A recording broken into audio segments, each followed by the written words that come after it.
Hello everyone, कैसे हैं आप सभी लोग। मैं उम्मीद करती हूँ आप सभी लोग एकदम स्वस्थ होंगे। तो आज हमारी कंप्यूटर की सेकंड क्लास होने वाली है, computer 2.0 class 2, that is software and operating system. तो क्लास 1 में हमने पढ़ लिया था कंप्यूटर क्या है, what is its history, what is the organisation of a computer and some various topics like ports. Ports is one of those topics जिससे काफी क्वेश्चंस देखने को मिले थे इस बार एग्जाम्स में, तो वो बहुत इंपॉर्टेंट है, उसको अच्छे से कर लीजिएगा, रिवाइज जरूर कर लीजिएगा। अब हम बात करते हैं सॉफ्टवेयर। ये मैं पिछली क्लास में आपको एक्सप्लेन कर चुकी हूँ सॉफ्टवेयर होता क्या है। देखो, कंप्यूटर के आगे अगर आपने कुछ भी उसको इंस्ट्रक्शन दिया कि you have to perform this topic, okay, you have to perform this work, तो कंप्यूटर को कैसे पता है क्या करना है? उसको इंग्लिश तो समझ में नहीं आती है, तो ऑब्वियस सी बात है कंप्यूटर जो बनाते हैं, या ये कह सकते हैं कि कंप्यूटर जिस चीज से काम करता है, कंप्यूटर में जितने इंस्ट्रक्शंस हैं कि अगर यूजर ये लिखेगा तो आपको ये करना है, तो ये जो इंस्ट्रक्शंस हैं, जो डेटा है, ये सब लिखा जाता है और इस लिखे हुए पार्ट को हम बोलते हैं सॉफ्टवेयर। तो हम आज उसी के बारे में पढ़ने वाले हैं। तो let's start the video. The very first thing is what is data. तो जितनी भी रॉ इंफॉर्मेशन है, दैट इज आपने जिसमें चेंज कुछ नहीं करा, जो इंफॉर्मेशन है आपके पास किसी भी टॉपिक पे, वो जो बिल्कुल रॉ है, जिसमें आपने कुछ चेंज नहीं किया, कंप्यूटर के हिसाब से आपने उसको मॉडिफाई नहीं किया, उसको हम लोग बोलते हैं data. The second thing is information. Information का मतलब क्या है? अब आपने डेटा को चेंज कर दिया, डेटा को थोड़ा सा प्रोसेस कर दिया, उसको मीनिंगफुल बना दिया कंप्यूटर के लिए, यानी उसको कंप्यूटर को वो समझ में आने लगेगा, तो that will be called information. Meaningful data और process data is called information. Next is programs. तो ये बहुत छोटे छोटे definitions and these are quite important. तो डेटा क्या हो गया? Raw information. इंफॉर्मेशन क्या हो गई? प्रोसेस्ड डेटा, यानी आपने डेटा को थोड़ा सा चेंज कर दिया। The third thing is programs. तो प्रोग्राम्स एक्चुअली वही है जिसपे कंप्यूटर के लिए सारे इंस्ट्रक्शंस लिखे हुए हैं। कलेक्शन ऑफ इंस्ट्रक्शंस और commands is known as program. जितने भी इंस्ट्रक्शंस हैं जो कि कंप्यूटर परफॉर्म करता है कोई भी कमांड देने पर, वो सारे इंस्ट्रक्शंस को हम क्या बोलते हैं? प्रोग्राम्स बोला जाता है। और ऐसा तो है नहीं, आप कुछ भी कमांड दे सकते हो, राइट? कंप्यूटर को आप कुछ भी कमांड दे सकते हो। तो एक कमांड दिया तो कंप्यूटर को ये फंक्शन से ये सब कुछ फॉलो करना है, आपने दूसरा कमांड दिया तो ये इंस्ट्रक्शंस फॉलो करना है। तो आप ऐसे जितने कमांड दे सकते हो, उन सबके इंस्ट्रक्शंस का पूरा एक सेट, यानी एक ऐसी जगह आप ये समझ लो जहां पे ये हो कि कंप्यूटर क्या क्या कर सकता है। जैसे किसी भी चीज का यूजर मैनुअल आता है, तो यूजर मैनुअल में नॉर्मली सारे फंक्शंस लिखे हुए होते हैं, तो वो यूजर मैनुअल जो हो गया जिसपे सारे इंस्ट्रक्शंस लिखे हुए हैं, वो है आपका software. Collection of programs to perform some specific task.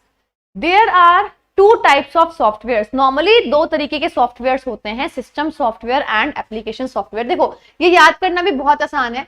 System software में तो नाम में ही आ रहा है सिस्टम, राइट? जो आपके कंप्यूटर सिस्टम को चलाने में हेल्प करेगा, कि आपने जैसे ही बटन ऑन किया कंप्यूटर चल जाएगा, तो उसका भी कुछ इंस्ट्रक्शन होगा। तो जो सिस्टम या जो सॉफ्टवेयर आपके पूरे सिस्टम को ऑपरेट करने में हेल्प करेगा, कि कैसे ऑन होगा, ऑफ होगा, ऑन करते ही क्या क्या आएगा, आपको क्या दिखेगा, आपको वो चीज समझ में आएगी या नहीं, तो that will B system software. And the next one is application software. इसको याद करने का तरीका क्या है? एप्लीकेशन से याद रखो ऐप। हम फोन में अपने ऐप डाउनलोड करते हैं, राइट? हर चीज का एक प्रॉपर अलग ऐप है। आपको पिक्चर्स की एडिटिंग करनी है, आपने कोई एडिटिंग ऐप डाउनलोड कर लिया, आपको वीडियो बनानी है, आपने वीडियो का ऐप, तो वो पर्टिकुलरली किसी एक टास्क के लिए सॉफ्टवेयर होते हैं, कि हाँ आपको particular, for example VLC media player है, तो वो वीडियोस को प्ले करता है, तो वो एक मल्टीमीडिया ऐप है, यानी वो एक एप्लीकेशन सॉफ्टवेयर है जो पर्टिकुलर किसी एक काम के लिए आपने इंस्टॉल किया है। तो दो टाइप के सॉफ्टवेयर हो गए, एक तो सिस्टम सॉफ्टवेयर और एक एप्लीकेशन सॉफ्टवेयर। तो अब हम बात करते हैं सॉफ्टवेयर्स की डेफिनेशन प्रॉपर्ली। यहाँ पे तो जो सॉफ्टवेयर है वो तो आपको पता लग ही गया कि बेसिक चीज क्या है, लेकिन सॉफ्टवेयर की अगर डेफिनेशन बताऊं, comprises the instructions and data to be processed using the computer hardware. इसमें सारे इंस्ट्रक्शंस, सारा डेटा होता है जो आपके कंप्यूटर में जो हार्डवेयर हैं, जो कंप्यूटर के पार्ट्स हैं, वो परफॉर्म करेंगे, वो सारा डेटा और सारे इंस्ट्रक्शंस होंगे। Examples are operating systems. इसके एग्जाम्पल क्या है? Operating system. ऑपरेटिंग सिस्टम में वर्ड आ रहा है ऑपरेट, मतलब चलना। तो जिस हिसाब से कंप्यूटर चलता है, जिस वजह से कंप्यूटर चलता है, that is called operating system. आपने सीपीयू का बटन ऑन किया, डेस्कटॉप आपका जो है वो उस पर कुछ ना कुछ स्क्रीन आएगी, कुछ लिखा हुआ आएगा, तो that is the operating system, जैसे उसमें विंडोज बनी हुई आती है, विंडोज लिखा हुआ आता है, तो that is operating system. Windows is also an operating system. तो ऑपरेटिंग सिस्टम हो गए, और बहुत सारे होते हैं, जैसे हम तो विंडोज पे काम करते हैं, लेकिन ऐसा नहीं है कि स्टार्टिंग से विंडोज था, बहुत सारे ऑपरेटिंग सिस्टम्स हैं, जैसे उबंटू, ये आपने पढ़ा होगा या सुना होगा इसके बारे में, विंडोज 7, विंडोज 10, तो ये सब ऑपरेटिंग सिस्टम्स हैं। It is of 3 types. Software जो है नॉर्मली 2 टाइप का होता है, सिस्टम और एप्लीकेशन, बट अब हम उसको 3 अगर बेसिक कैटेगरी देखें, एक और हम बढ़ा देते हैं, utility software. I will tell you about this. System software, application software, अभी आप इसमें यूटिलिटी भी पढ़ोगे, और प्रोग्रामिंग सॉफ्टवेयर यानी लैंग्वेजेस जिनमें हम सॉफ्टवेयर लिखते हैं। कंप्यूटर को हमारी लैंग्वेज समझ नहीं आती, कंप्यूटर को जो लैंग्वेज समझ में आती है उसका भी तो सॉफ्टवेयर होगा, तो ये आ गई प्रोग्रामिंग सॉफ्टवेयर, जिसमें लैंग्वेजेस आती हैं जो आप ऑलरेडी फर्स्ट पार्ट में पढ़ चुके हो, लेकिन इसमें हल्का सा उसके अंदर क्या क्या चीजें आपको एड ऑन करनी है वो मैं आपको समझाने वाली हूँ। Soft copy and hard copy, it is very easy, तो आपको पता है, अगर हम जैसे फॉर्म भी भरते हैं, तो अब तो हम खुद फॉर्म भरने लगे, तो सब कुछ हम लोग लैपटॉप में अपने सेव करके रखते हैं, तो ऐसी चीज जो हमारे पास वर्चुअल है, हमारे हाथ में नहीं है, that will B soft copy.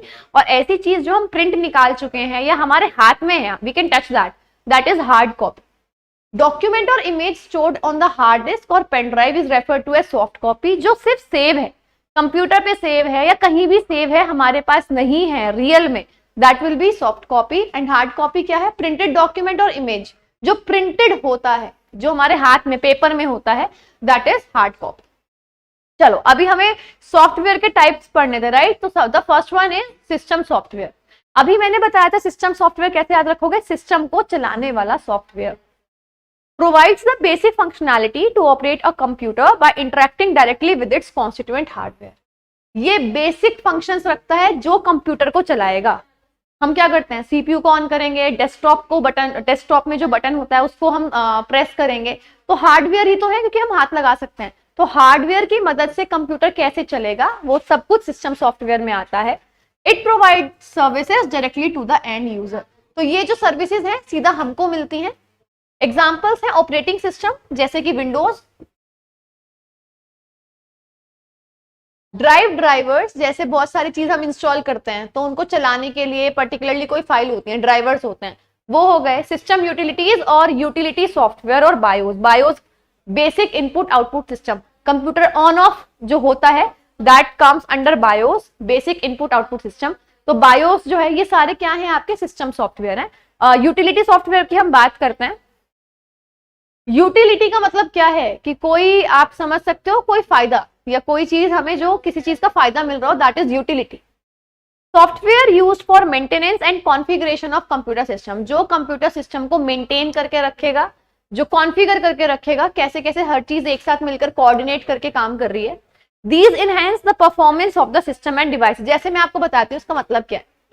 हम अपना फोन चलाते हैं, आपने ध्यान दिया होगा बीच बीच में बहुत सारे एप्स बहुत फेमस हुए थे, जैसे डिस्क क्लीनर या फिर मतलब रैम बूस्टर। तो उसमें क्या होता था कि कंप्यूटर अगर या आपका फोन अगर स्लो काम करना शुरू कर दे तो उस पर क्लिक करो, वो आपके पूरे फोन को मतलब एक तरीके से जो जंक है, स्पैम है, ट्रैश है, ड्राइव्स जो है, मतलब उसमें से कैश क्लियर कर देता था, तो आपके कंप्यूटर की स्पीड तेज हो जाती थी। तो ऐसे एप्स जो आपके सिस्टम सॉफ्टवेयर को मदद करें अच्छे से काम करने में, जो सर्फ करते हुए से इंटरनेट पे हम जाते हैं तो बहुत सारी फाइल्स ऑटोमेटिकली डाउनलोड हो जाती हैं नेट पे से, जो हमको पता भी नहीं होता, वो क्या करती है, कंप्यूटर को हैंग करना शुरू करती हैं। तो ऐसे सॉफ्टवेयर जो उनको हटा दें, अगर वो हट जाएंगी फाइल्स तो क्या होगा, सिस्टम सॉफ्टवेयर को हेल्प मिलेगी ना अच्छे से काम करने में। तो ऐसे फाइल्स को, ऐसे सॉफ्टवेयर को यूटिलिटी सॉफ्टवेयर बोलते हैं, जैसे एंटीवायरस हो गया, डिस्क क्लीनर हो गया, फॉर्मेटिंग टूल हो गया। तो ये ऐसे टूल्स हैं, ये ऐसे सॉफ्टवेयर हैं जो मेन सिस्टम को हेल्प करते हैं और एफिशिएंटली वर्क करने में। नेक्स्ट है प्रोग्रामिंग लैंग्वेजेस। आपने सॉफ्टवेयर 3 टाइप के पढ़े थे। The very first one was system software, the second one was programming languages,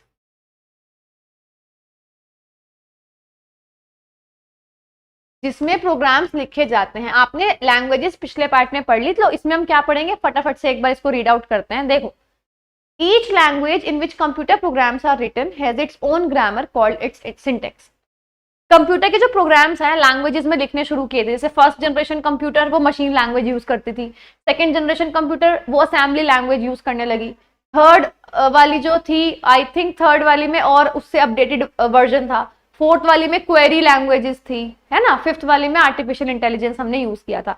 तो ये लैंग्वेजेस थी। तो हर लैंग्वेज को लिखने की ग्रामर होती है। हम हिंदी की बात करें तो ग्रामेटिकल रूल्स होते हैं, इंग्लिश की बात करें तो ग्रामेटिकल रूल्स होते हैं। इस तरीके से कंप्यूटर की हर लैंग्वेज के कुछ ग्रामेटिकल रूल्स होते हैं और उन रूल्स को बोला जाता है syntax. And it is important क्योंकि they can ask what do you mean by syntax. तो grammatical rules of computer languages are known as syntax or is known as syntax. Two major categories of computer languages are mainly, सबसे पहले हमने क्या किया था, दो तरीके की कंप्यूटर लैंग्वेज बनाई थी, low level language and high level language. देखो हमने क्या किया, जो कंप्यूटर की लैंग्वेजेस हैं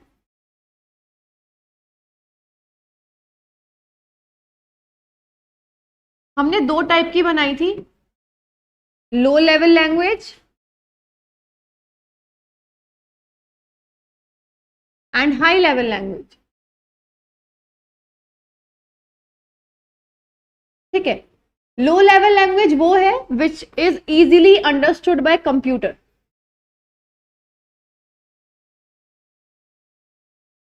लेकिन इसमें हमारी बहुत मेहनत होती थी क्योंकि हमें इसको समझने में टाइम लगता था। हाई लेवल लैंग्वेज वो है which is easily understood by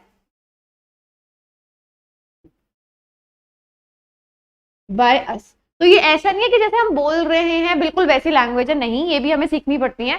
लेकिन ये मशीन लैंग्वेज से, जैसे लो लेवल लैंग्वेज में है मशीन लैंग्वेज से इजी होती है लर्न करनी। ठीक है, तो हम क्या करते हैं, हाई लेवल लैंग्वेज में लिखते हैं, उसके बाद कंप्यूटर के अंदर बहुत सारे कंपोनेंट्स होते हैं जो उसको लो लेवल में कन्वर्ट करेगा ताकि कंप्यूटर को वो समझ में आ जाए। तो two major categories of computer languages are low level language and high level language. Low level language are machine dependent, that means machine understand करेगी इनको, जैसे फर्स्ट जनरेशन और सेकंड जनरेशन। फर्स्ट जनरेशन में हो गई मशीन लैंग्वेज और second generation में हो गई assembly language. Basically machine language तो बिल्कुल बाइनरी डिजिट्स यूज करती थी 0 और 1, असेंबली लैंग्वेज उससे थोड़ी अपडेटेड है लेकिन वो भी एक लो लेवल लैंग्वेज है, मशीन ही उसको अंडरस्टैंड करेगी, उसमें बस ये समझ सकते हो कि कुछ वर्ड्स जो है वो इंक्लूड करने शुरू कर दिए थे। हाई लेवल लैंग्वेज और मशीन इंडिपेंडेंट, ये मशीन पे डिपेंड नहीं करती है, हम पे डिपेंड करती हैं and are simpler to write code into, इसमें कोड लिखना बहुत इजी होता है। But these languages are not directly understood by the computer, but ये लैंग्वेजेस वो हैं जो कंप्यूटर समझता नहीं है, इसलिए हमें ट्रांसलेटर्स की नीड होगी। ट्रांसलेटर किस लिए काम आएगा, ट्रांसलेटर काम आएगा हाई लेवल लैंग्वेज को कन्वर्ट करने के लिए, किसमें, लो लेवल में, क्योंकि हाई लेवल तो हम समझते हैं, कंप्यूटर नहीं समझता, लो लेवल कंप्यूटर समझता है, हम नहीं समझते, तो हम लो लेवल ही समझानी है, कंप्यूटर में डालनी है, तो हमें ट्रांसलेटर्स की नीड पड़ी। अच्छा, हाई लेवल के एग्जांपल्स क्या क्या है, सी प्लस प्लस, जावा, पाइथन, ये सब एग्जांपल्स हैं हाई लेवल लैंग्वेजेस के। चलो अब हम बात करते हैं ट्रांसलेटर। ट्रांसलेटर जस्ट आपने अभी पढ़ा, ट्रांसलेटर वो है जो लो लेवल लैंग्वेज को, सॉरी हाई लेवल लैंग्वेज को किस में कन्वर्ट करेगा, लो लेवल लैंग्वेज में। लेकिन उससे पहले कुछ टर्म्स हैं जो कि मुझे आपको एक्सप्लेन करना है। जैसे हम कुछ भी कोड लिख रहे हैं तो हम कोड किस में लिखते हैं, हम लिखते हैं या तो हाई लेवल लैंग्वेज में, भाई मशीन में नहीं लिखते हम अभी, ठीक है, क्योंकि मशीन तो बिल्कुल कंप्यूटर को ही समझ में आएगी। हम या तो लिखते हैं हाई लेवल लैंग्वेज में या हम लिखते हैं असेंबली लैंग्वेज में। असेंबली भी काइंड ऑफ मशीन थी बट उससे अपडेटेड थी, उसमें इंग्लिश थी। तो हम सिर्फ दो लैंग्वेजेस में कोड लिखते हैं अभी। ऐसा नहीं है मशीन में लिख नहीं सकते, बट मैं अभी आपको सिर्फ समझाने के लिए बता रही हूँ कि हम दो लैंग्वेजेस में कोड लिखते हैं, ईदर इन असेंबली लैंग्वेज और इन हाई लेवल लैंग्वेज। तो वो जो कोड लिखते हैं, किसने लिखे, हमने लिखे, हम क्या है, सोर्स हैं उस कोड के, तो उनको लिखते हैं, उनको हम बोलते हैं source code. Program written in assembly और high level language are called source code. 3 types of translators are, अब ये तो मैंने आपको बता दिया सोर्स कोड क्या होता है एंड इट इज इंपॉर्टेंट। अब हम बात करते हैं ट्रांसलेटर्स। ट्रांसलेटर्स होते हैं टोटल 3 टाइप के। सबसे पहले हो गए assembler, then compiler and then interpreter. अब ये क्या क्या होता है फटाफट से पढ़ते हैं, बहुत इजी टॉपिक है। देखो असेंबलर वो है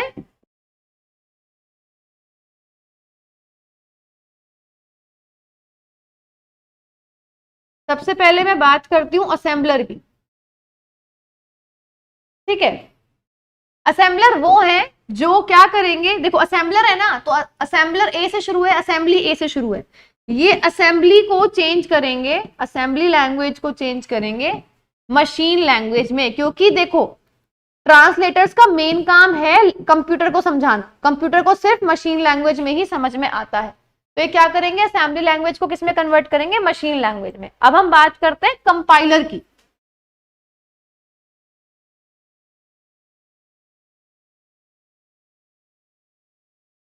ठीक है, कंपाइलर की अगर मैं बात करूं, भाई आप सिर्फ दो ही में लिखते हो, असेंबली हो चुकी है तो अब हाई लेवल लैंग्वेज बची है। कंपाइलर करेगा हाई लेवल लैंग्वेज को चेंज इनटू मशीन लैंग्वेज, ठीक है।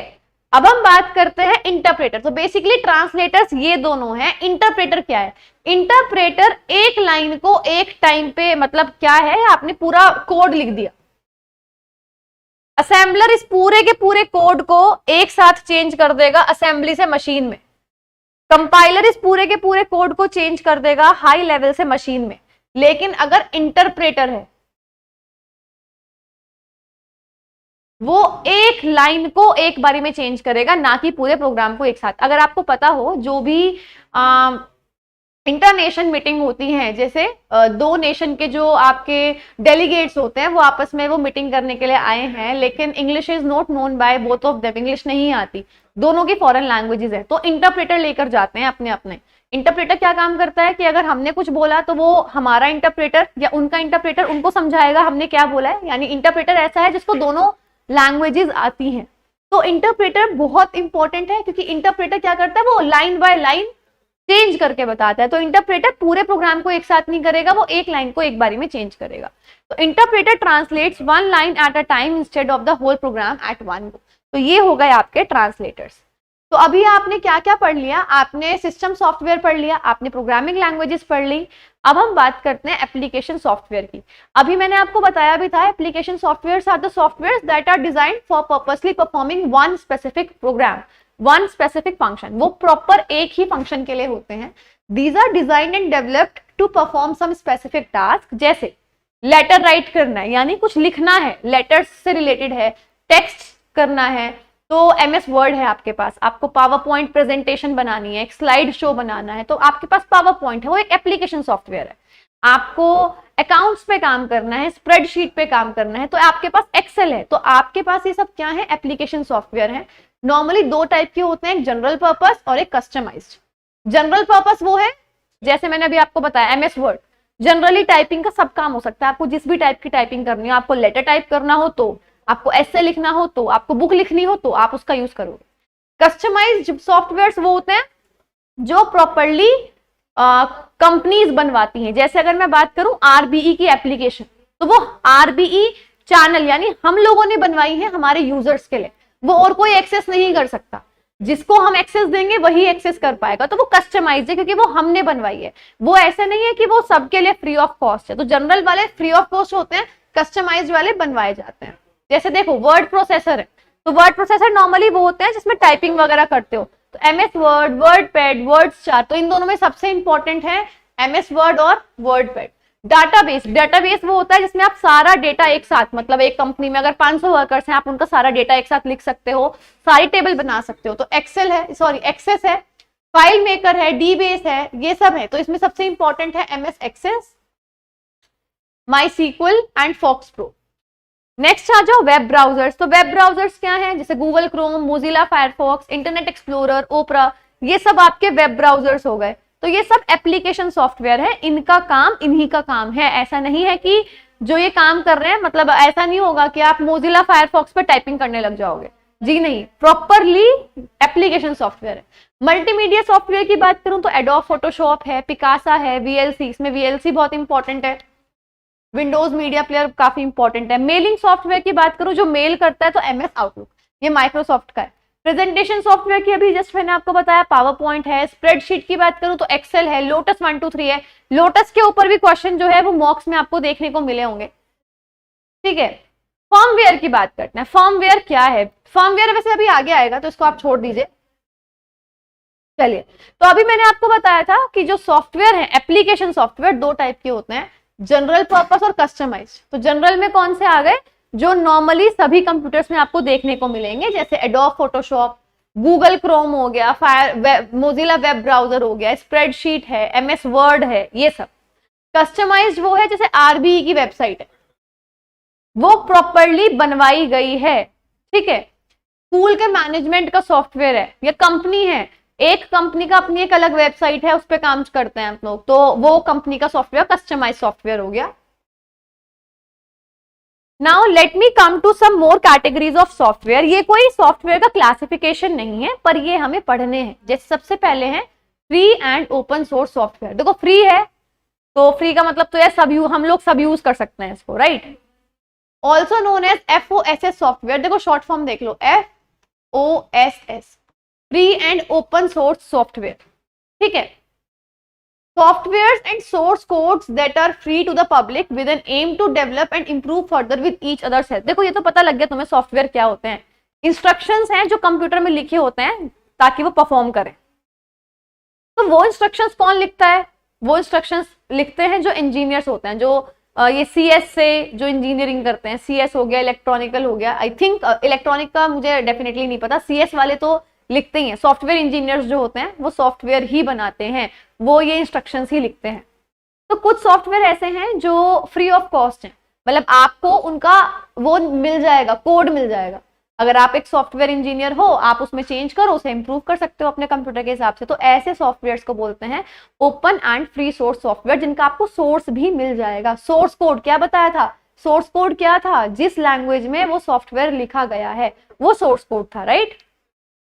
जैसे उबंटू है, मोजिला फायरफॉक्स है, लिबर ऑफिस है, पाइथन है, तो ये सब आपके फ्री एंड ओपन सोर्स है, आप अपने हिसाब से इनको चेंज कर सकते हो।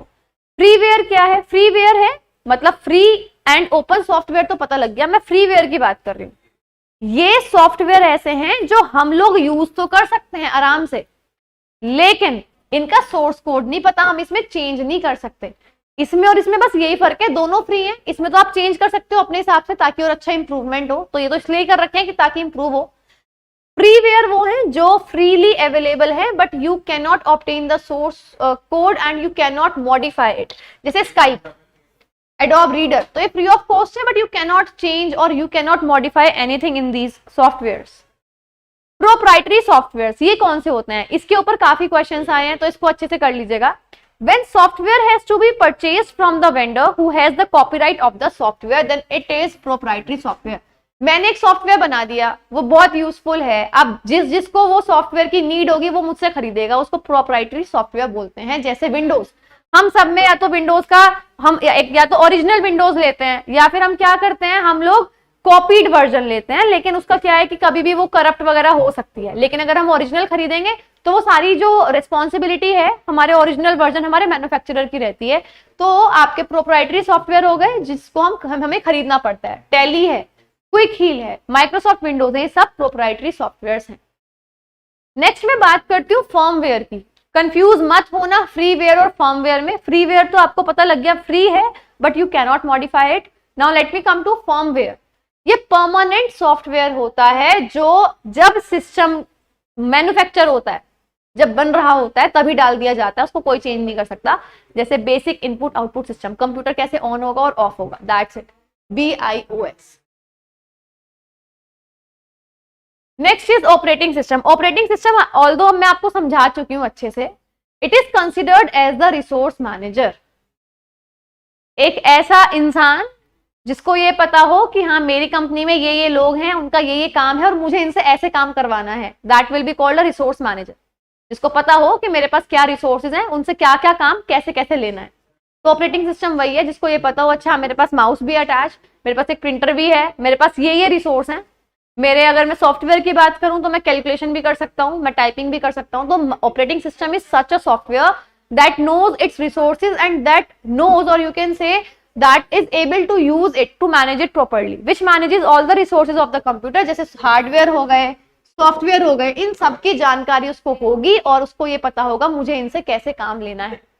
जैसे विंडोज, तो विंडोज क्या है, एक ऑपरेटिंग सिस्टम है। विंडोज को पता है कि उसके अंदर ये सॉफ्टवेयर है, टाइपिंग का ये है, और स्प्रेडशीट का ये है, आप कह सकते हो पावर पॉइंट या स्लाइड्स का ये है, और कैसे कैसे मैं इनसे काम कर सकता हूँ। लिनक्स, एंड्रॉइड एंड मसिंटोश यानी मैक। ठीक है, तो ये जो है आपके ऑपरेटिंग सिस्टम हो गए। फंक्शंस ऑफ ऑपरेटिंग सिस्टम ये एज सच इतना इंपॉर्टेंट नहीं है, बस जस्ट एक बार इसको रीड आउट कर लेना। जैसे प्रोसेस मैनेजमेंट, कैसी कैसी प्रोसेस होंगी, कैसे कैसे मैनेज करना है, वो ऑपरेटिंग सिस्टम का काम होता है। मैसेजिंग सर्विस, जैसे आप ईमेल भेज रहे हो तो ऑब्वियसली बात है, माइक्रोसॉफ्ट में बात कर रही हूँ तो माइक्रोसॉफ्ट आउटलुक है आपके पास, मैसेजिंग सर्विस आप कर सकते हो। डिवाइस मैनेजमेंट, कौन कौन से डिवाइसेस कनेक्ट हैं, कैसे कैसे वो वर्क करेंगी, that is also function of operating system. Error detection, क्या एरर आ रहा है उसको कैसे डिटेक्ट करना है।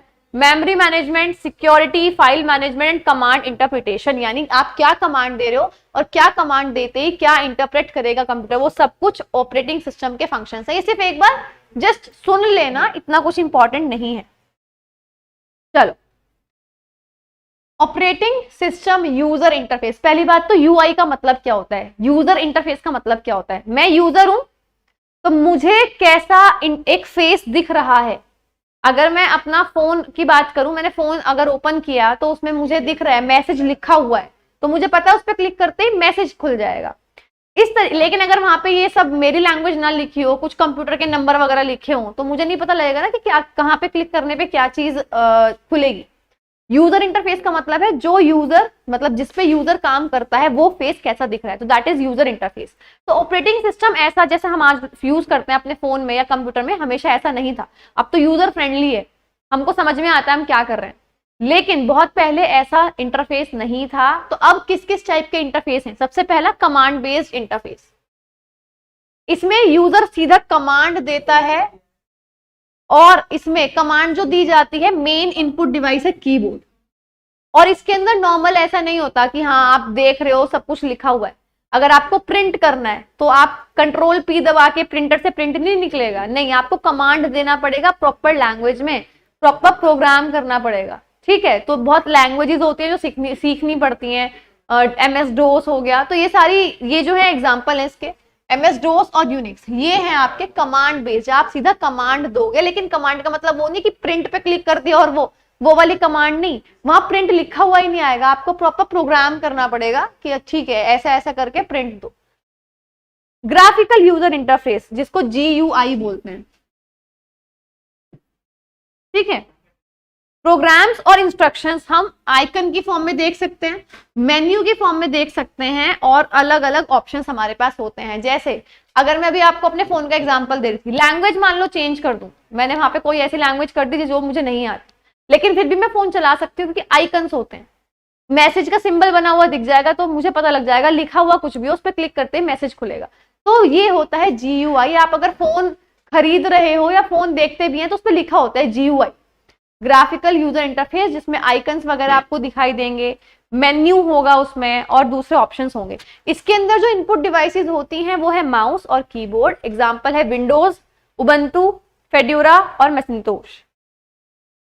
नेक्स्ट है टच बेस्ड इंटरफेस। ये तो आसानी से आपको पता है, आप टच कर सकते हो, स्मार्टफोन्स आ गए, टैबलेट्स आ गई, PCs आ गए, जैसे एंड्रॉइड और iOS है, फोन हमारे चलते हैं, विंडोज 8.1 है, 10 है, तो ये आपके टच बेस्ड इंटरफेस है। नेक्स्ट है वॉइस बेस्ड इंटरफेस, यानी जिसमें आप वर्बली आप कमांड दे सकते हो। जैसे गूगल पे हम ओके गूगल बोलते हैं तो क्या होगा, आपका फोन ऑपरेट होने लग जाएगा, राइट, तो वो है वॉइस बेस्ड इंटरफेस। जैसे iOS में सीरी है, एंड्रॉइड में ओके गूगल है, माइक्रोसॉफ्ट विंडोज में कॉर्टाना है, तो ये सब क्या हो गए आपके वॉइस बेस्ड इंटरफेस। अभी ऑपरेटिंग सिस्टम से कुछ जो आपको इनकी रिलीज डेट एक बार देख लेना। जैसे एंड्रॉइड 2008 में रिलीज हुआ था, iOS यानी जो एप्पल का है वो 2007 में रिलीज हुआ था, विंडोज 1985 में रिलीज हुई थी। सबसे पुराना यूनिक्स है, ठीक है, यूनिक्स हुआ है 1969 में। उसके बाद ब्लैकबेरी का अपना अलग ऑपरेटिंग सिस्टम था। अगर आप लोगों ने ब्लैकबेरी का फोन कभी भी यूज किया हो तो वो बिल्कुल अलग तरीके से ही चलता है। उसके अंदर जैसे एप्पल के अंदर मैसेजेस वगैरह का ऐप स्टोर अलग होता है, इस तरीके से ब्लैकबेरी का भी बिल्कुल अपना अलग एक सिस्टम था। अगर आपने चलाया होगा कभी तो आपको डेफिनेटली पता होगा। तो 1999 में आया था। उसके बाद अगर मैं बात करूं 1981 में MS DOS आया, बिल्कुल विंडोज 1985 में आया, मैक OS 2001 में, क्रोम OS 2011, विंडोज फोन 2010 में। तो ये सारे आपके ऑपरेटिंग सिस्टम्स हैं जो अलग अलग ईयर्स में आए हैं। इनमें से जो आप प्रॉपरली लर्न कर ही लेना, एक तो यूनिक्स, विंडोज, एंड्रॉइड और आईओएस, एटलीस्ट ये अच्छे से लर्न कर लेना। चलिए अब हम बात करते हैं मैक ओएस की। तो इसकी फुल फॉर्म है मैकिंटोश ऑपरेटिंग सिस्टम। इसका सबसे पहला, ये जो एप्पल के अंदर जो ऑपरेटिंग सिस्टम होता है वो मैक सिस्टम ही होता है। फर्स्ट वर्जन था classical Mac OS, classical name था मैक ओएस का। एप्पल ने डिजाइन किया था 1984 में, और इसका जो वेब ब्राउजर है इनबिल्ट वो है सफारी, और जो इसके अंदर कमांड सब कुछ ऑपरेट करता है, जैसे हमारा ओके गूगल है, वॉइस असिस्टेंट, इसके अंदर है सीरी। अब हम बात करें अगर एंड्रॉइड की, तो एंड्रॉइड गूगल से एसोसिएटेड है, ये बात आपको पता होना चाहिए, और ओपन सोर्स ऑपरेटिंग सिस्टम है, यानी कि आप इसके सोर्स को चेंज कर सकते हो। तभी तो एंड्रॉइड के कितने वर्जन आते रहते हैं, तो वो इसी तरीके से आते हैं। लिनक्स की बात करूं, सबसे ज्यादा यूज होने वाला ऑपरेटिंग सिस्टम लिनक्स है, सबसे ज्यादा, क्योंकि देखो it is an open source operating system, highly secured, बहुत ज्यादा सिक्योर्ड ऑपरेटिंग सिस्टम है, तो लिनक्स सबसे ज्यादा यूज होता है। नेक्स्ट मैं बात करूं यूनिक्स की, ओल्ड नेम इज यूनिक्स, अभी तो UNIX है, लेकिन पहले UNICS था। इसकी फुल फॉर्म है यूनिप्लेक्स इंफॉर्मेशन एंड कंप्यूटिंग सिस्टम। पहले जो इसकी फुल फॉर्म थी ये थी यूनिप्लेक्स इंफॉर्मेशन एंड कंप्यूटिंग सिस्टम। इसका एग्जांपल है माइक्रोसॉफ्ट, ओरेकल, सोलारिस एक्सेट्रा। तो यूनिक्स का ही आप वर्जन यूज कर रहे हो, माइक्रोसॉफ्ट। चलो, तो अभी ऑपरेटिंग सिस्टम आपने पढ़ लिए, राइट। अब ऑपरेटिंग सिस्टम के टाइप्स पढ़ते हैं। जैसे सबसे पहला है बैच ऑपरेटिंग सिस्टम। नाम से ये कभी ऐसा नहीं आएगा कि ऑपरेटिंग सिस्टम के टाइप्स बताओ, क्वेश्चन आ जाएगा बैच ऑपरेटिंग सिस्टम के क्या क्या फीचर्स हैं, तो वो तो नाम से पता लग जाएगा, बहुत इजीली आपको लर्न हो जाएंगे। जितनी भी जॉब्स हैं एक जैसी, उनके बैच बनाएंगे, मतलब आपने कंप्यूटर में 10 टास्क दे दिए, इसको 10 परफॉर्म करना है। 10 में से 4 एक जैसे थे, 3 एक जैसे थे और 2 एक जैसे थे। 4 एक जैसे थे, 3 एक जैसे थे और 3 एक जैसे थे, ठीक है। तो ये अगर ये ऑपरेटिंग सिस्टम है तो ये क्या करेगा, उन 4 को एक साथ ग्रुप बनाएगा, बचे हुए 3 का एक साथ ग्रुप बनाएगा, बचे हुए 3 का एक साथ ग्रुप बनाएगा, और उसके बाद एज अ ग्रुप इसको चलाने छोड़ देगा। पहले ये 4 का ग्रुप छोड़ दिया कि पहले तुम परफॉर्म हो जाओ, फिर ये वाले 3 और ये वाले 3, तो बैच की फॉर्म में इस तरीके से जाएंगे। जब तक ये चारों का काम सॉल्व नहीं होगा तब तक अगला बैच स्टार्ट नहीं होगा। पहली चीज, मल्टीपल यूजर्स इसको यूज कर सकते हैं, लेकिन इसके अंदर कोई डायरेक्टली कम्युनिकेशन नहीं होता। हम बैच बनाते हैं, आप कह सकते हो, और हम इसको रिलीज करते हैं। कंप्यूटर और ऑपरेटिंग सिस्टम के बीच में कोई भी डायरेक्टली वो यूज नहीं होता, डायरेक्टली कम्युनिकेशन नहीं है। जैसे पेरोल सिस्टम या बैंकिंग सिस्टम है, सैलरी सिस्टम होता है, तो जिन जिन की सैलरी सेम है, जो सेम पोस्ट पे है, सेम डेजिग्नेशन पे है, उन सबकी सैलरी एक साथ प्रोसेस होती है। तो इस तरीके से, मतलब उसमें ये नहीं है कि आपको इंडिविजुअल पे जाना पड़ेगा, तो that is batch operating system. अगला है रियल टाइम ऑपरेटिंग सिस्टम। ये रियल टाइम एप्लीकेशन के लिए यूज होता है, जैसे मतलब बताती हूं मैं आपको, जहां पे रेस्पॉन्स टाइम इतना हमें नहीं मिलता कि हम रेस्पॉन्स दे दें, एकदम जैसे ही काम हो एकदम काम करना पड़ता है, वहां पे हम रियल टाइम ऑपरेटिंग सिस्टम यूज करते हैं। Use for a real time application. Real time application का मतलब डेली लाइफ में हमें कुछ भी एकदम से काम आ गया, तो उस टाइम पे ऐसा नहीं है ना कि अब हम प्रोसेस करेंगे तो 2 दिन बाद हमको कुछ पता लगेगा, हमको तभी के तभी यूज करना है। तो that is real time operating system. Use for a real time application, use in fields where response needs to be quick and rapid. इसके अंदर मेनली क्या है, इसके अंदर वो फील्ड, उन फील्ड में हम इसको यूज करते हैं जहां पे रेस्पॉन्स जल्दी और एकदम से देना होता है। प्रोसेसिंग टाइम स्मॉल लगता है, यानी सोचने का टाइम हमें नहीं मिलता, और यूजर की कमांड और आउटपुट फटाफट होते हैं, जैसे कमांड दी एकदम हमें आउटपुट मिल गया। जैसे air traffic control system, autonomous driving system, automatic driving, अब जो कार आ रही है उसमें ऑटोमेटिक ड्राइविंग का फीचर आ रहा है। तो जैसे आपने ऑटोमेटिक ड्राइविंग को ऑन किया तो उसके बाद क्या होगा, ऑब्वियस सी बात है वो रियल टाइम सिचुएशंस को देखते ही ऑपरेट होगी ना कार। तो वो जो सॉफ्टवेयर है उसका भी एक सॉफ्टवेयर होगा, ऑब्वियस सी बात है, कंप्यूटराइज्ड होता है हर चीज, तो उसका भी जो सॉफ्टवेयर है वो एक रियल टाइम ऑपरेटिंग सिस्टम है। 2 टाइप का होता है ये, सॉफ्ट रियल टाइम सिस्टम और hard real time system. Example देख के आपको फर्क पता लग जाएगा। सॉफ्ट का मतलब कैमरा, मोबाइल फोन्स, आपने पिक्चर क्लिक की तो जैसे आपने क्लिक पे आपने क्लिक उस पे कैप्चर पे क्लिक किया एकदम पिक्चर क्लिक हो जाएगी, तो कैमरा हो गया, ये सब सॉफ्ट रियल टाइम सिस्टम है। हार्ड रियल टाइम सिस्टम जो रियल लाइफ में होते हैं, जैसे एयर बैग्स। एक्सीडेंट वगैरह होते हैं, एयरबैग्स अपने आप खुल जाते हैं, तो उसका भी एक सॉफ्टवेयर है जो आपने मशीन में, जो कार है उसमें डाल रखा है कि जैसे ही ऐसी सिचुएशन आएगी तभी एकदम से आपके एयरबैग्स खुल जाएंगे। तो वो हार्ड रियल टाइम सिस्टम है, जैसे airbag control, anti lock brake, engine control system, ये सब।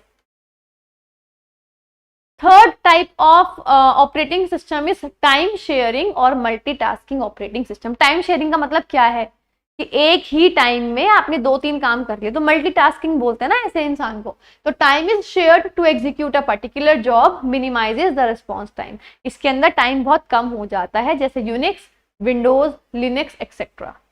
ठीक है, अब अगर हम बात कर, अब जैसे इसका छोटा सा एग्जांपल दूं आपको, एक फोल्डर से दूसरे फोल्डर में कॉपी को कुछ फाइल्स उनको कॉपी करना है, तो आपने एक साइड कॉपी कर लिया और दूसरी साइड आप टाइपिंग कर रहे हो, तो जितने आप टाइपिंग कर रहे हो ऐसा नहीं है कि कॉपी नहीं होंगी फाइल्स, वो बैकग्राउंड में कॉपी हो रही होंगी। तो दैट इज मल्टीटास्किंग और टाइम शेयरिंग ऑपरेटिंग सिस्टम। अगला आ जाओ multi programming operating system. One और more jobs are loaded into the memory which are ready to be executed. इसमें क्या होता है, कई सारी जॉब्स को एक साथ हम लोड कर देते हैं, वो साथ साथ होती रहती है। इसमें सीपीयू कभी खाली नहीं बैठता, मतलब ये है कि जैसे ये तो एक साथ कर रहा था काम, ये एक साथ नहीं करेगा। आप इसको बता दोगे ये सारा काम है, कंप्यूटर आपने ऑन करके छोड़ दिया, ये अपने आप एक के बाद दूसरी करेगा, दूसरी के बाद तीसरी, एक कंप्लीट होने के बाद ही दूसरी और तीसरी शुरू होंगी। तो ये है multi programming operating system.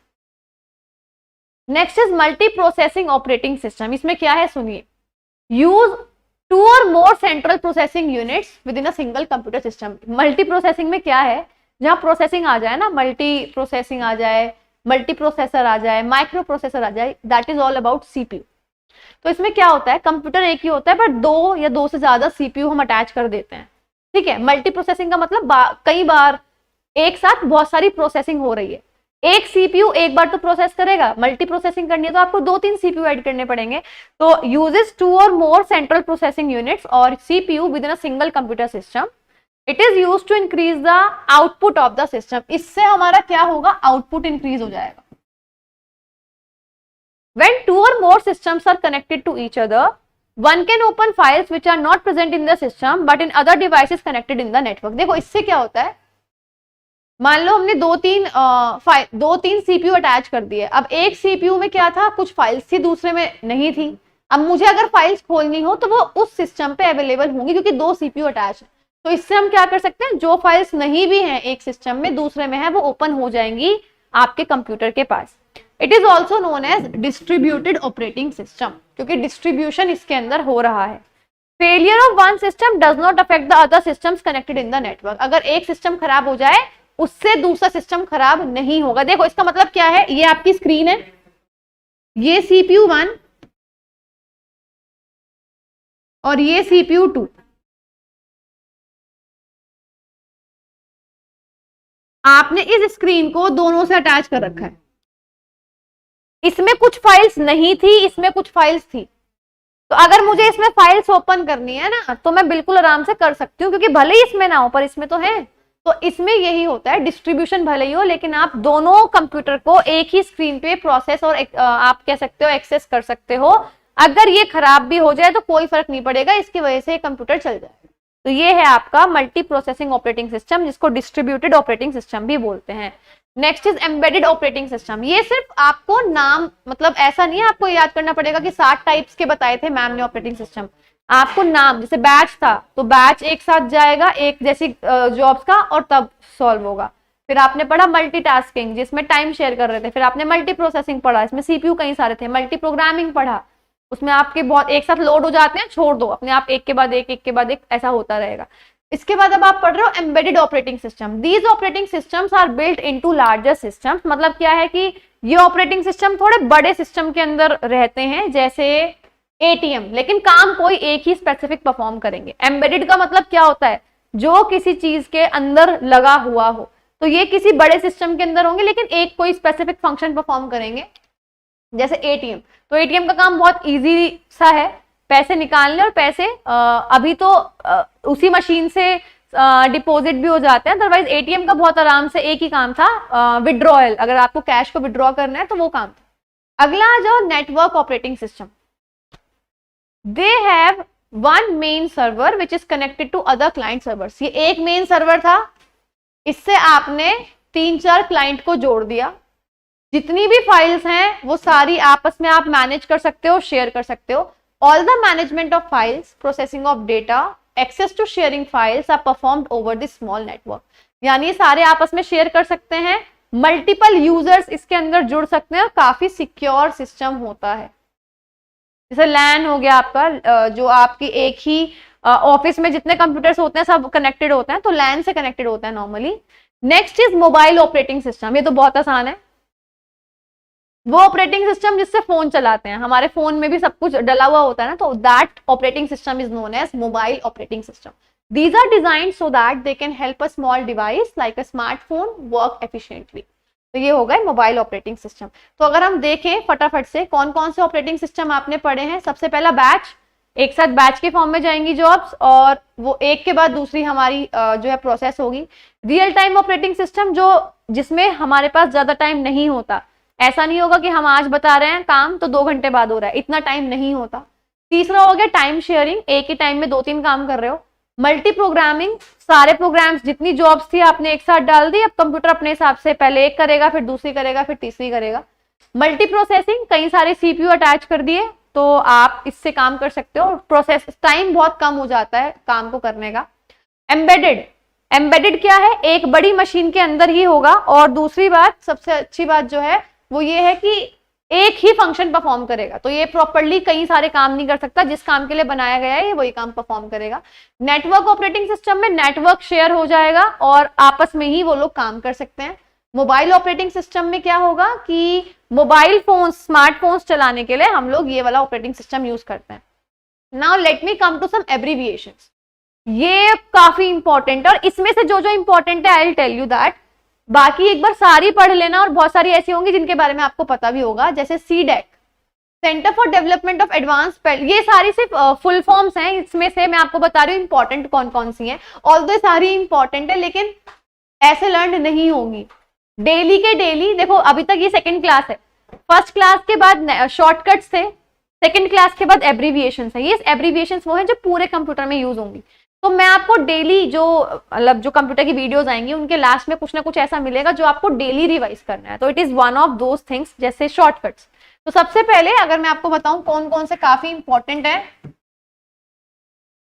HTTP, इसके बारे में आप पढ़ोगे भी आगे आने वाली क्लासेस में, hyper text transfer protocol, it is very important. ROM, ये पिछली क्लास में पढ़ चुके हो, read only memory. RAM, random access memory. BIOS, basic input output system. Modem, इसके बारे में पढ़ने वाले हो। Modulation, demodulation. कैड, कैड वो है जो सॉफ्टवेयर वगैरह बनाते हैं ना, वो इसी पे काम करते हैं, कैड पे और कैम में। Computer aided design.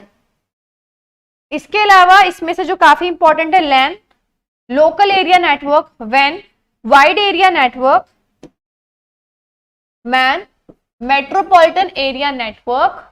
इसके अलावा email, that is electronic mail. CD, compact disc, आप सबको पता है। LDU, liquid display unit. CPU, central processing unit. CAD और कैम एक साथ बताए थे, computer aided design and computer aided machine. COBOL, ये आई गेस असेंबली लैंग्वेज है, सेकेंड जनरेशन लैंग्वेज है, एक बार इसको चेक भी कर लेना, पिछली क्लास से इसको क्रॉस वेरीफाई कर लेना, एक बार रिवीजन हो जाएगा आपका। Common business oriented language.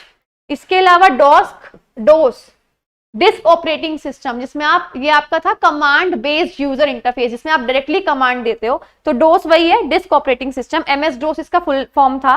इसके अलावा DTS, desktop system, and DTP, it is also very important, desktop publishing.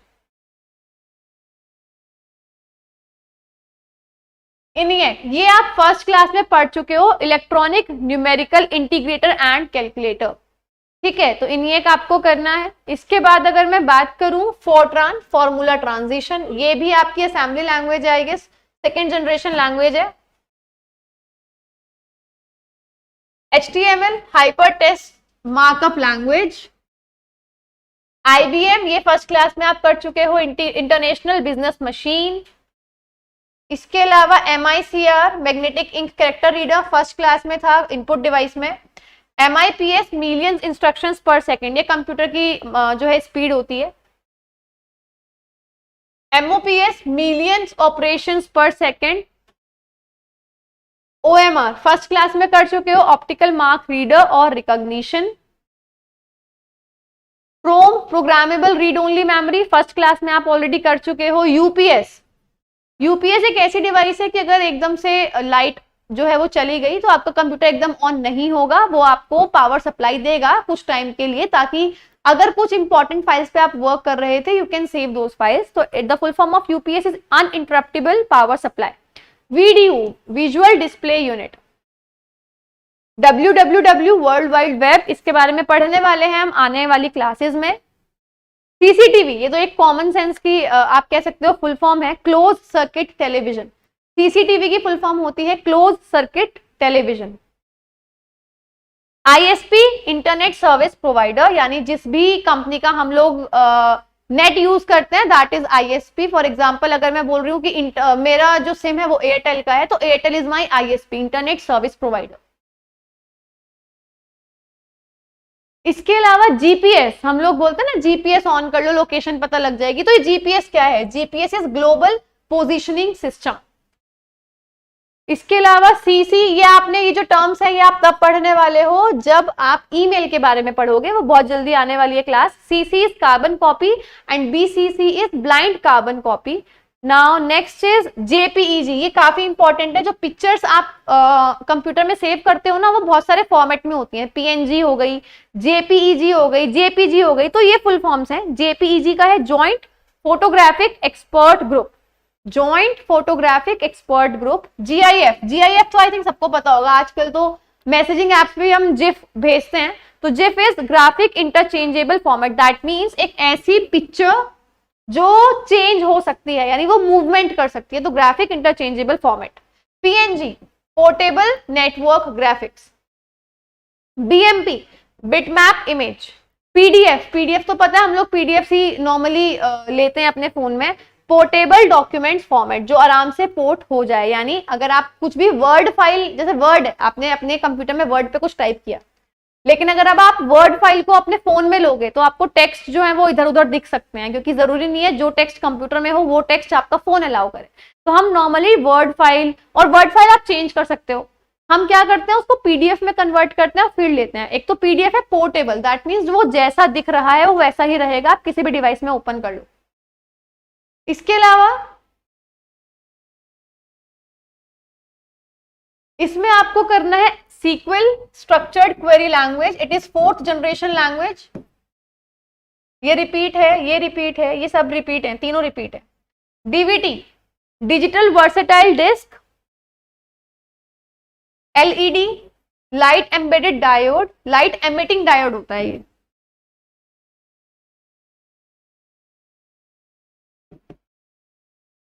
LCD liquid crystal display, ये सारी आपकी फर्स्ट क्लासेस में मैंने आपको बताई थी। These are output devices and these are the types of monitors, जिसमें सीआरटी था, कैथोड रे ट्यूब, टीएफटी था, इसके अलावा एलईडी था और एलसीडी था।